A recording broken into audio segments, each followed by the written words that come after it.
Hello everyone, आज के हमारे इस वीडियो में हम पढ़ने वाले हैं टीएस इंटर सेकेंड ईयर के इकोनॉमिक्स के most important short question and answers. इसका ये पार्ट 2 होने वाला है। सो अगर आपने फर्स्ट पार्ट नहीं देखा है तो आप जाकर चैनल को चेकआउट कर सकते हैं और वहाँ से देख सकते हैं। मैंने फर्स्ट पार्ट भी अपलोड कर रखा है। सो इस सेकेंड पार्ट में हम क्या पढ़ने वाले हैं? हम पढ़ने वाले हैं remaining short question and answers, जो हम 12 से लेकर 22 तक पढ़ने वाले हैं या फिर 30 तक भी पढ़ सकते हैं। सो देखते हैं कितना लंबा वीडियो होता है। सो बेसिकली अगर आपने सब्सक्राइब नहीं किया है तो आप चैनल को सब्सक्राइब कर सकते हैं। So let's begin the video. What are the defects of agricultural marketing in India? यानी कि एग्रीकल्चरल मार्केटिंग एक ऐसा प्रोसेस है जिसके अंदर प्रोड्यूसर से लेकर गुड्स को कंज्यूमर तक पहुंचाया जाता है, और इसके अंदर बहुत सारे डिफेक्ट्स हैं और कंज्यूमर तक जब गुड्स पहुंचते हैं तो तब तक बहुत सारे प्रॉब्लम्स आ जाते हैं। सो यहाँ पर हम देख सकते हैं इसके क्या क्या डिफेक्ट्स है, जैसे कि लैक ऑफ स्टोरेज फैसिलिटीज़, यानी कि जब हम गुड्स को स्टोर करना चाहिए तो वहाँ पर हमें एफिशिएंट और सफिशिएंट जो प्रॉपर स्टोरेज फैसिलिटीज़ की ज़रूरत पड़ती है ताकि हम एग्रीकल्चरल प्रोडक्ट्स को सेव करके वहाँ पर रख सकें। बिकॉज हमारे जो एग्रीकल्चरल प्रोडक्ट्स है वो पेरिशेबल गुड्स है, और अगर हम उसको अगर स्टोरेज सही से नहीं करेंगे तो वो ख़राब हो सकते हैं। एंड इसके अंदर क्या है, इंडिया में प्रॉब्लम ये है कि हमारे पास अवेलेबल फैसिलिटीज़ उतनी अच्छी नहीं है, हमारे पास वेयर हाउसेस नहीं हैं, और यहाँ पर बैड एंड अनसाइंटिफिक प्रॉब्लम्स है जिसके अंदर हम स्टोर सही से नहीं कर पाते हैं। और एब्सेंस ऑफ प्रॉपर ग्रेडिंग, यानी कि जो फार्मर्स है उन लोगों को प्रॉपर प्राइसेस नहीं मिलते हैं according to the quality of their products. यानी कि अगर एक फार्मर एक अच्छा सा प्रोडक्ट को, यानी कि एक अच्छी सी वेजिटेबल या फ्रूट को प्रोड्यूस करता है, लेकिन उसको उसके हिसाब से प्राइसेस नहीं मिलते हैं, उसको बहुत कम दामों पर अपने गुड्स को मार्केट में सेल करना पड़ता है, बिकॉज वहाँ पर उन प्रोडक्ट्स की प्रॉपर ग्रेडिंग नहीं हो रही है, उनकी वैल्यू उतनी सही से डिटरमाइन नहीं हो रही है। इनएडिक्वेट ट्रांसपोर्ट फैसिलिटीज़, यानी कि हमारे फार्मर्स को पुराने ज़माने के traditional means of transportation use करना पड़ रहा है अपने गुड्स को एग्रीकल्चरल प्लेस से लेकर मार्केट तक पहुंचाने के लिए, और वो लोग अपने प्लेस को, अपनी गुड्स को एक ऐसी नियर बाई वीकली या फिर डेली मार्केट्स में डंप कर देते हैं जिसकी वजह से उनको बहुत कम पैसे मिलते हैं और वो पुराने ज़माने की ट्रांसपोर्ट यूज़ करते हैं। And long chain of middle man and intermediaries, यानी कि जो मिडिल मैन एंड इंटरमीडिएटरीज है पुराने ज़माने के, वो बहुत ज़्यादा लॉन्ग है, और वो पहले से ऐसा चलता आ रहा है कि लॉन्ग चेन है, यानी कि जो एक होलसेलर है, रिटेलर है, उन तक पहुंचने के लिए गुड्स को बहुत सारे जगहों से पास होना पड़ता है, बहुत सारे लोगों से पास होना पड़ता है, और इसकी वजह से भी जो फार्मर्स है उनका बहुत ज़्यादा लॉस होता है, और फार्मर्स को बहुत रिड्यूस्ड प्राइसेस मिलते हैं उनके प्रोडक्ट्स के लिए। इनएडिक्वेट मार्केट इन्फॉर्मेशन, फार्मर्स को प्रॉपर मार्केट इन्फॉर्मेशन नहीं होती है, उनको पता नहीं है कि उनके प्राइसेस क्या होने चाहिए उनके प्रोडक्ट्स के लिए, तो उन लोगों को पता नहीं होने की वजह से उनको कम प्राइसेस पे अपने गुड्स को सेल करना पड़ता है, इसीलिए उनको रीजनेबल प्राइसेस नहीं मिलते हैं। What are the causes of rural indebtedness in India? Rural indebtedness का एक मतलब है जो कि है गांव के लोगों का कर्जा, यानी कि जो गांव के लोग होते हैं, रूरल पीपल होते हैं, उनका बहुत ज़्यादा क्रेडिट हो जाता है, यानी कि वो लोग बहुत सारे लोन्स ले लेते हैं और वो लोग उसको पे नहीं कर पाते हैं, जिसकी वजह से वो लोग इनडेप्थ हो जाते हैं, डेप्थ में फंसे रहते हैं, और वो लोग अपने लोन्स या फिर कर्जे को पे नहीं कर पाते हैं। इसके बहुत सारे कॉजेज़ हैं, जैसे कि रूरल इंडेप्थनेस को हम समझ सकते हैं, ये एक डेप्थ बर्डन है रूरल पीपल का, और ये नॉर्मली इंडियन जो फार्मर्स होते हैं, गरीब फार्मर्स होते हैं, उनको पैसों की बहुत ज़्यादा कमी पड़ती है, बिकॉज वो लोग एग्रीकल्चरल प्रोडक्ट्स को प्रोड्यूस करते हैं जिसके लिए उनको बहुत सारे चीज़ों की ज़रूरत पड़ती है मैन्युफैक्चरिंग की, और उनको सारे जो मशीन्स है उनको उनके ग्रो करने के लिए पेस्टिसाइड, सीड्स वगैरह सभी चीज़ों की ज़रूरत पड़ती है, जिसकी वजह से वो लोग विलेज में दूसरे लोगों से मनी बोरो कर लेते हैं, जो विलेज के मनी लेंडर्स या फिर जो नॉन इंस्टीट्यूशनल सोर्सेज होते हैं उन लोगों से पैसे उधार पर ले लेते हैं, और वो लोग उसको पे नहीं कर पाते हैं बिकॉज उनके हाई रेट ऑफ इंटरेस्ट होते हैं, जिसकी वजह से वो लोग नहीं पे कर पाते हैं, और इसकी वजह से जो है रूरल इंडेप्थनेस इंक्रीज़ होती जा रही है। और इसके कुछ रीजंस है, जैसे कि main cause of indebtedness of the farmers because of their poverty, low level of savings and crop failure, यानी कि जो फार्मर्स है वो लोग प्रोड्यूस तो कर रहे हैं लेकिन उनके प्रोडक्ट्स जो है वो इतने अच्छे से प्रोड्यूस नहीं हो रहे हैं, और उनको जो है बहुत सारे प्रॉब्लम्स का फेस करना पड़ता है, जैसे उनको अगर वाटर नहीं हो या फिर अगर उनके सीड्स जो अच्छे से ग्रो नहीं हो तो उनका क्रॉप फेलियर हो जाता है, उनके पास सेविंग्स भी नहीं रहते, और उनके प्रोडक्ट्स को उनको बिल्कुल ही प्राइसेस सही नहीं मिलते हैं, एंड उनको बोरो करना पड़ता है फंड्स ताकि वो लोग अपने लैंड पर इंप्रूवमेंट कर सकें। यानी कि अगर उनकी लैंड जो है वो अगर अच्छी सॉइल नहीं है, वहाँ पर फर्टाइल सॉइल नहीं है, तो उनको फिर से यहाँ पर बोरो करना पड़ता है funds, and borrow of funds for unproductive activities purposes. जो फार्मर्स है वो लोगों को बोरो करना पड़ता है funds for many unpurposeful activities. Inheritance of डेप्थ ऑफ पेरेंट्स, यानी कि अगर पेरेंट्स ने लोन ले रखा है तो उनको पे करना पड़ता है। Dependence on non institutional sources for credit, जैसे कि मैंने आपको बताया वहाँ पर गाँव में कुछ ऐसे होते हैं जो सोर्सेज जो लोग होते हैं वो लोग बहुत हाई रेट ऑफ इंटरेस्ट पर देते हैं लोन्स, और इसकी वजह से भी जो है वो लोन्स को नहीं पे कर पाते हैं farmers. इनएडिक्वेट support price for the crops, यानी कि जो उनके प्रोडक्ट्स है, जो क्रॉप्स है उनके, जो उन लोगों ने प्रोड्यूस किया है उसके अंदर उनको प्राइसेस सही से नहीं मिलते हैं। अगर उन्होंने 50 रुपीज़ का गुड अगर वो मार्केट में सेल हो रहा है, लेकिन वो लोग जो फार्मर्स है वो लोग उसको 5 रुपीज़ में सेल करते हैं, सो यहाँ पर उनके लॉसेस होते हैं। And increasing cost of cultivation, यानी कि जो गुड्स को प्रोड्यूस करने के लिए, हार्वेस्ट करने के लिए बहुत ज़्यादा कॉस्ट आती है। And explain the functions of NABARD. NABARD का मतलब क्या है? National bank for agriculture and rural development. So basically एक बड़ा सा बैंक है जो कि रूरल जो एरियाज़ होते हैं, एग्रीकल्चरल एरियाज़ होते हैं, उनको डेवलप करने के लिए बैंक सेटअप किया गया है। सो इसको जुलाई 1982 में सेटअप किया गया था। एक एपेक्स इंस्टीट्यूशन है, यानी कि एक सबसे बड़ा लार्ज इंस्टीट्यूशन है जो कि फाइनेंस करता है एग्रीकल्चरल एंड रूरल सेक्टर्स में। नाबार्ड के बहुत सारे इंपॉर्टेंट फंक्शंस है, जैसे कि refinancing the banks for extending loans for investment and production purposes in rural areas, यानी कि जो नाबार्ड है वो बैंक्स को लोन्स देता है, छोटे बैंक्स को, ताकि वो लोग अपने लोन्स के मदद से इन्वेस्टमेंट और प्रोडक्शन के पर्पसेस में हेल्प कर सके गाँव के एरियाज़ में। एंड जो providing loans to state governments, NGOs and panchayat raj institutions for development of rural infrastructure. जो नाबार्ड है वो लोन्स प्रोवाइड करता है स्टेट गवर्नमेंट्स, एनजीओज को और पंचायत जो एरियाज़ होते हैं, इंस्टीट्यूशंस होते हैं उसको, ताकि वो लोग गाँव के इंफ्रास्ट्रक्चर को डेवलप कर सकें। Extension of formal banking services to unreach rural people by self help groups, यानी कि जो नाबार्ड है वो क्या करता है? सेल्फ हेल्प ग्रुप्स को सेल्फ हेल्प ग्रुप बनाता है और उसकी मदद से जो गांव में फॉर्मल बैंकिंग सर्विसेज है उन तक, जो रूरल लोग हैं उन तक लोन्स को पहुंचाने की कोशिश करता है। Inspection of rural regional banks, यानी कि जो रीजनल रूरल बैंक्स होते हैं और जो कोऑपरेटिव बैंक्स होते हैं और जो प्राइमरी एग्रीकल्चरल क्रेडिट सोसाइटीज़ है जिसको पैक्स कहते हैं, इन सभी जो बैंक्स है, ये एक सोसाइटीज़ है, इनको जो है नाबार्ड इंस्पेक्ट करता है, बिकॉज नाबार्ड इनसे ऊपर होता है और एक हाई अथॉरिटी का बैंक है। So coordinating the rural financing activities of all institutions engaged in development work, यानी कि ये सारे जो रूरल फाइनेंसिंग एक्टिविटीज़ है, रूरल में जो लोगों को लोन्स देने की एक्टिविटीज़ है, फाइनेंस करने की एक्टिविटीज़ है, इन सभी को कोऑर्डिनेट करता है और इसको डेवलपमेंट के लिए हेल्प करता है। Supporting technology transfer through farmers club, यानी कि ये फार्मर्स क्लब को डेवलप करता है और उसके अंदर जो टेक्नोलॉजी है उसको ट्रांसफर करने में मदद करता है। Development of regional rural non formal sector such as SSIs, SMEs, cottage and village industries by refinance support, यानी कि जो SSIs होते हैं, स्मॉल स्केल इंडस्ट्रीज होते हैं, स्मॉल मीडियम एंटरप्राइजेस होते हैं, इन सभी को डेवलप करने में और इनको फाइनेंस देने में, गाँव के जो डेवलपिंग करने में इनकी जो कॉटेज और विलेज इंडस्ट्रीज है इनकी मदद करता है NABARD.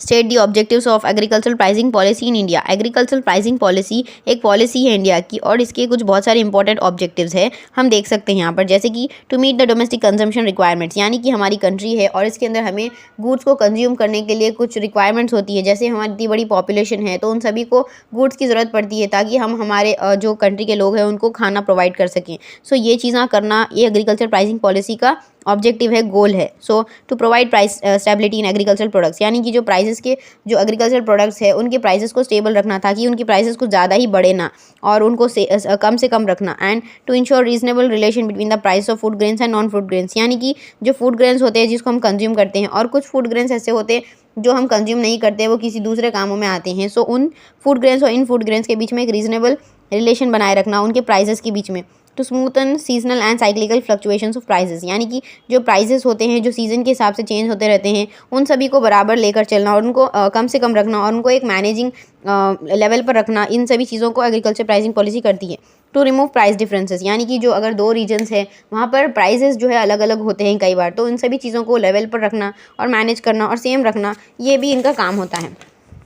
To make food available to the consumers, यानी कि अगर हमारी कंट्री में जो शॉर्टेज हो जाता है, कई बार ऐसा हो जाता है कि कोई चीज़ प्रोड्यूस नहीं हो पा रही है, सप्लाई नहीं है लेकिन डिमांड ज़्यादा है, तो उस टाइम पर क्या होता है, गवर्नमेंट ये करती है कि वहाँ पर सभी कस्टमर्स को, सभी कंज्यूमर्स को सारे फूड को अवेलेबल करे, उस तरह से वो लोग सोच कर रखते हैं, पहले से प्लान बना कर रखते हैं। एंड टू इंक्रीज प्रोडक्शन, यानी कि हमारी कंट्री में किस तरह से प्रोडक्शन को बढ़ाना चाहिए और किस तरह से एक्सपोर्ट्स करना चाहिए एग्रीकल्चरल प्रोडक्ट्स का, ये भी सोचती है। To ensure constant usages of modern inputs in agriculture, यानी कि जो मॉडर्न इनपुट्स है, टेक्नोलॉजी है, उसको किस तरह से यूज़ करना चाहिए एग्रीकल्चर में ताकि हम अच्छे से अच्छे प्रोडक्ट्स को डेवलप कर सकें, सारे खाने पीने के आइटम्स को प्रोड्यूस कर सकें, ये हमारा काम होता है एग्रीकल्चर प्राइसिंग पॉलिसी का। To prevent exploitation of farmers from intermediaries, यानी कि जो इंटरमीडिएटरीज होते हैं हमारी एग्रीकल्चर पॉलिसी में, यानी कि जो फार्मर है वो डायरेक्टली सेल नहीं करता है लेकिन उसको बहुत सारे लेवल्स के साथ आगे बढ़कर चेन ऑफ इंटरमीडिएटरीज से गुजरकर उसको अपने प्रोडक्ट्स को सेल करना पड़ता है। सो इनका जो फार्मर्स का एक्सप्लॉयटेशन होता है, फार्मर्स को सही प्राइसेस नहीं मिलते हैं, सो इन चीज़ों को रोकना भी एग्रीकल्चर प्राइसिंग पॉलिसी का काम है।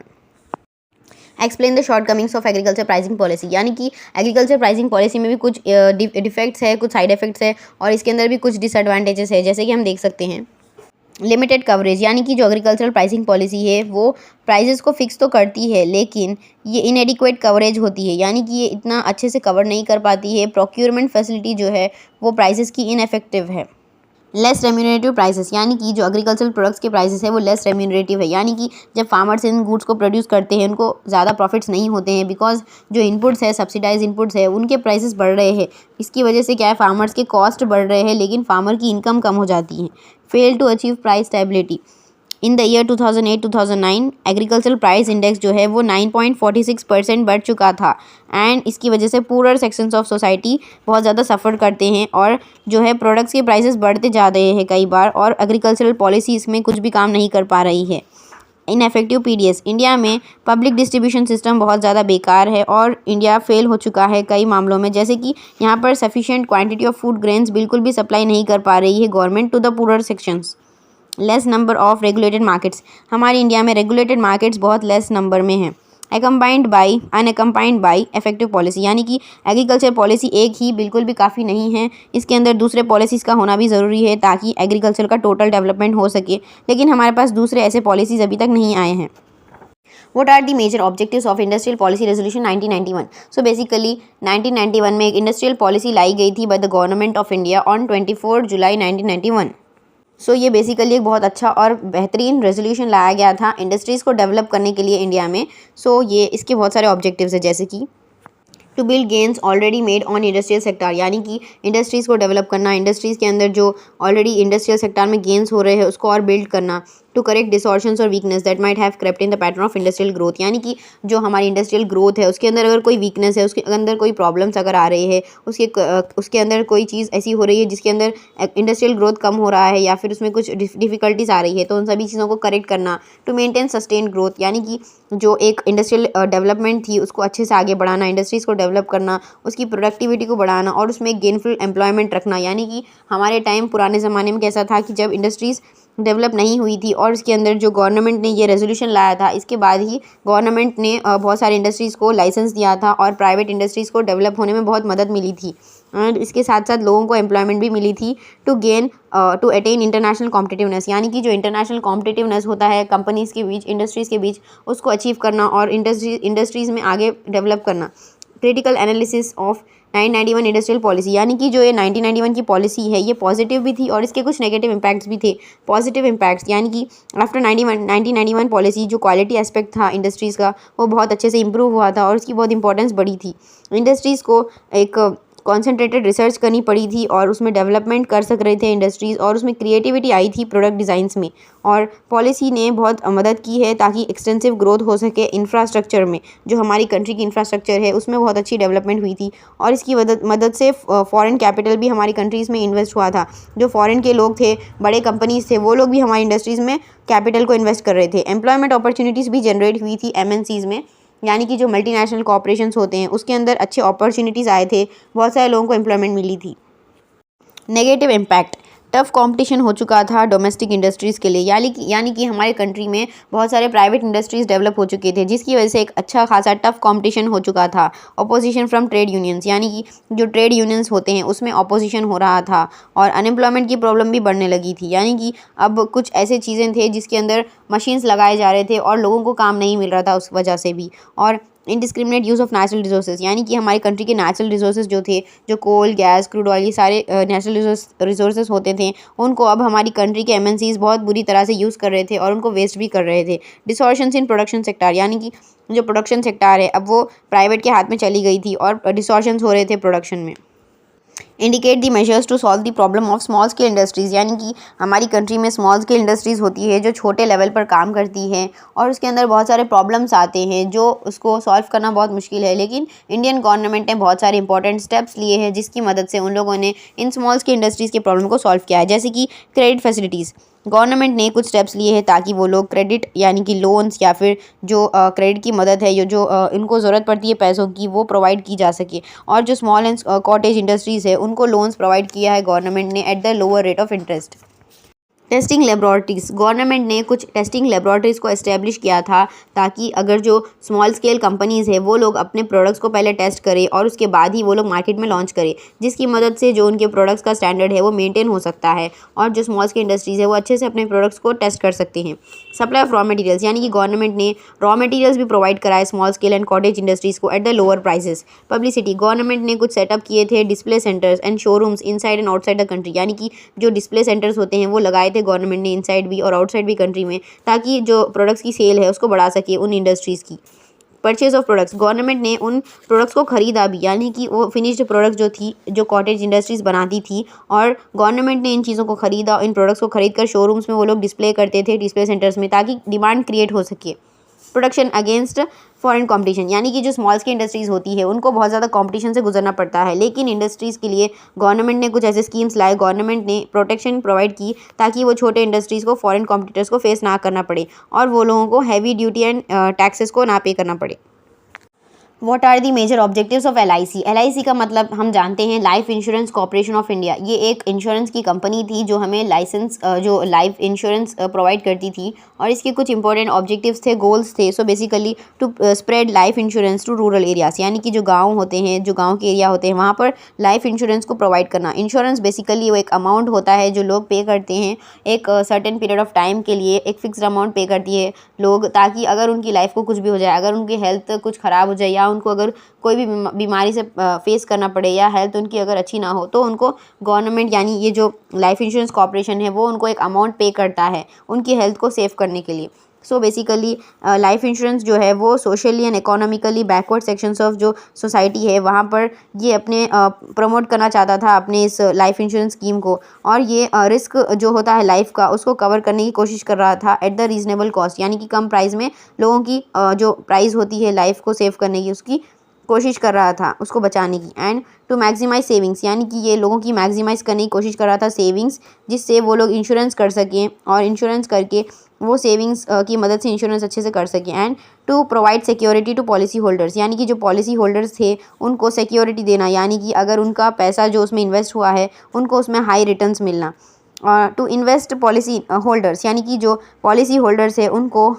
इस स्कीम में इन्वेस्ट करवाना और उनको उनकी मनी को सेफ रखना, ताकि वो लोगों का उनसे एडवांटेज हो सके उन इन्वेस्टर्स को, और जो कम्युनिटी है उनको इन्वेस्टमेंट से मदद मिल सके। और ये सारी कोशिश LIC कर रहा था ताकि लोगों की मदद हो सके। And to maintain economy in operation and full realisation of investors money, यानी कि जो इकोनॉमी में लोगों की मदद करना और उनको इस पैसों से उनका फ़ायदा हो, इस तरह से LIC कोशिश कर रहा था।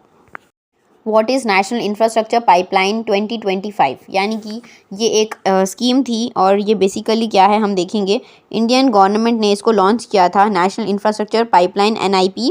फ्रॉम द फाइनेंशियल ईयर 2019-20, जो फाइनेंशियल ईयर 2019 और 2020 में इसको लॉन्च किया गया था 5 सालों तक, यानी 24-25 तक। और इसको क्या करने के लिए लाया गया था, ताकि ये लोग फैसिलिटेट कर सकें world class infrastructure in the country, यानी कि इनका गोल था इंडियन गवर्नमेंट का कि वो लोग इंफ्रास्ट्रक्चर जो अच्छी खासी इंफ्रास्ट्रक्चर है वर्ल्ड क्लास के, जो हाई बिल्डिंग्स या जो हाई रोड्स है, अच्छी तरह की इंफ्रास्ट्रक्चर को डेवलप करना और इस तरह के प्रोजेक्ट्स को इंडिया में कंप्लीट करना। सो NIP has projected total infrastructure investment of 102 lakh crore, यानी कि इसके अंदर इन्वेस्टमेंट कितना हुआ था, 102 लाख करोड़ का इन्वेस्टमेंट किया गया था इन द ईयर 2020 to 2025। सो 5 सालों के लिए इसको इन्वेस्ट किया गया था, और इसके हिसाब से सेंट्रल गवर्नमेंट ने 39% एंड स्टेट गवर्नमेंट ने 39% एक्सपेक्ट किया है कि वो लोग इक्वल शेयर रखेंगे और वो लोग फंड करते रहेंगे इन प्रोजेक्ट्स में, और उसके अंदर प्राइवेट सेक्टर में 22% वो लोग इन्वेस्ट करेंगे इन प्रोजेक्ट्स में। और